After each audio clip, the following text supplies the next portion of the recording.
Good morning, students. We in this chapter of thinkers, beliefs, and buildings, though haven't we haven't yet reached the buildings. Of course, we did cover Sanchi Stupa, but we also have to understand that at that point in time, the whole between 600 years before Christ and 600 years AD, the whole the movement in in India and the Indian subcontinent, because we were being gifted by some of the greatest thinkers the world has seen, right from Gautam Buddha to some of the greatest Brahminical scholars to Bhagwan Mahavir. Everyone was, the whole area was buzzing with energy, the intellectual energy. And today we look at how Buddhist texts were prepared and preserved, that the Buddha and the other teachers taught orally through discussion and debate. Guys, we've seen in the previous chapter that yes, the great texts like Mahabharata and Ramayana, they could have been composed centuries and centuries ago before they were actually compiled in the written form. That was, as per the historians, was around 600 or 500 years before the birth of Christ. But then definitely these texts are much older. But then it was because here we had the tradition of imparting of knowledge and communicating all of that through the oral traditions rather than through writing.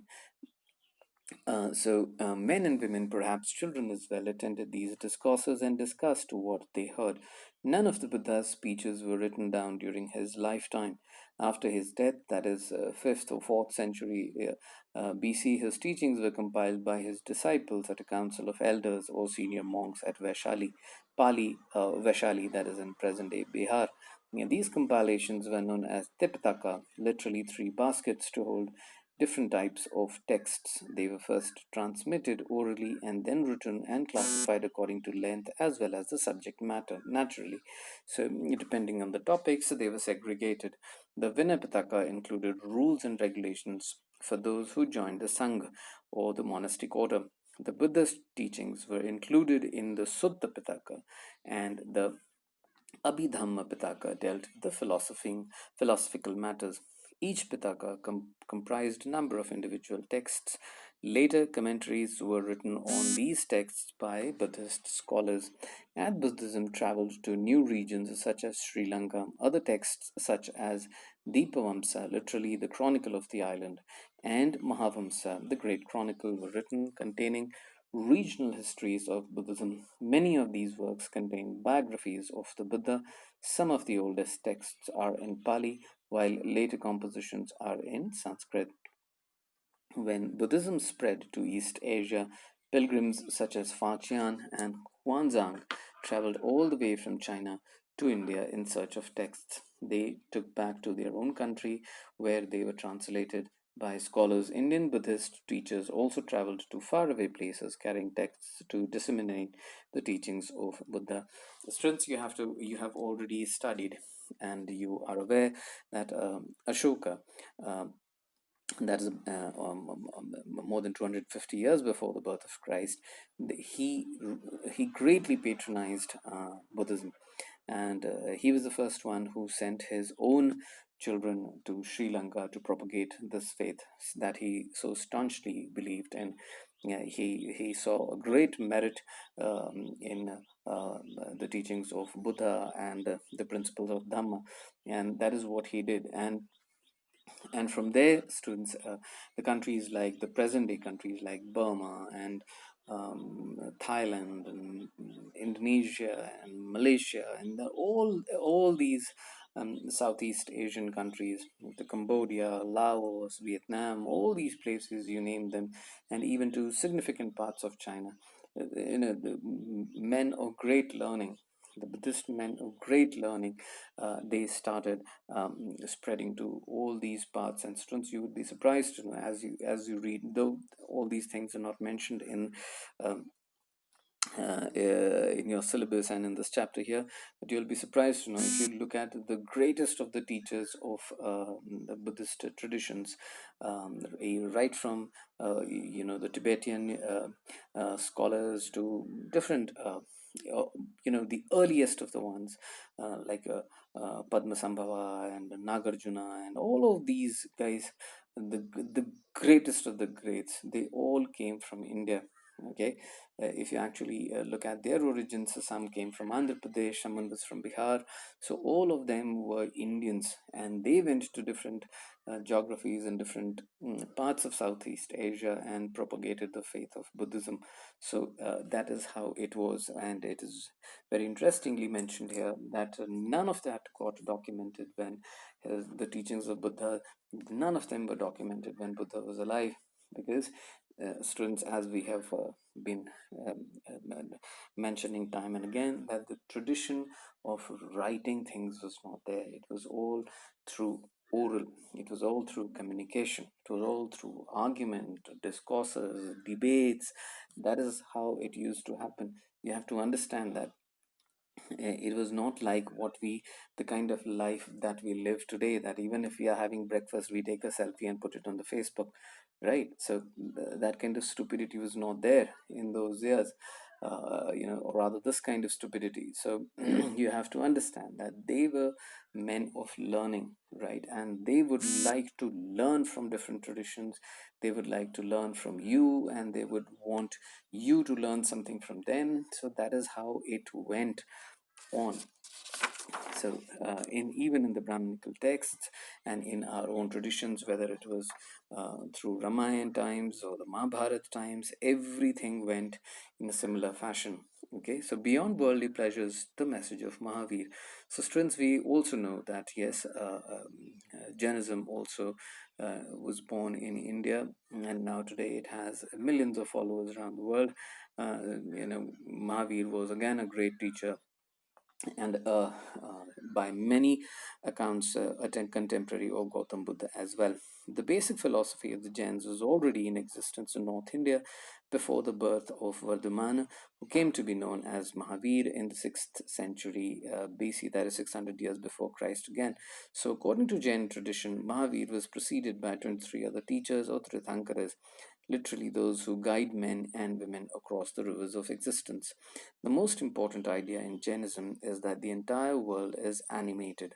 Animated would mean has life. Even stones, rocks, and water have life. Non injury to living beings, especially to humans, animals, plants, and insects, is central to Jaina philosophy.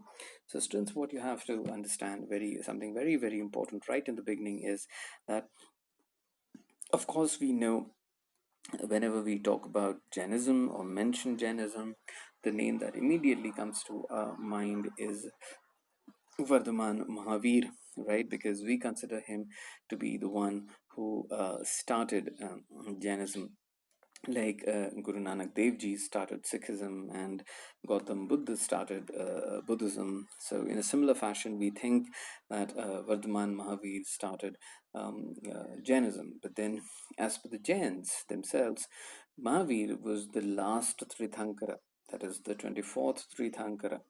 Okay, and there were 23 who were born much before Mahavir, and who had been taking, or Mahavir just propagated the teachings that had taken birth centuries and centuries before Mahavir came into existence, was born, that is.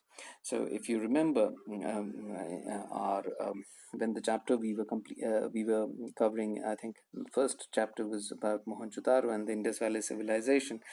In that chapter, I had clearly mentioned that the first, as per the Jains, the first Tirthankara was born during the Indus Valley times, because the Jains trace their first Tirthankara, that is Rishabh Dev or Rishabh Muni, to those times, that is in the Indus Valley civilization, the times of Indus Valley civilization, because there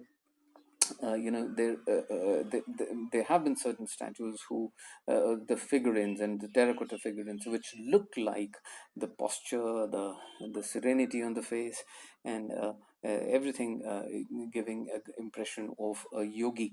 And as per the Jain traditions, and there are accounts that Rishabh existed during the times of Indus Valley civilization. So Indus Valley civilization, just 3,000 to 3,500 years before Padma and Mahavir, or at least 3,000 or 2,500, whatever the variance is.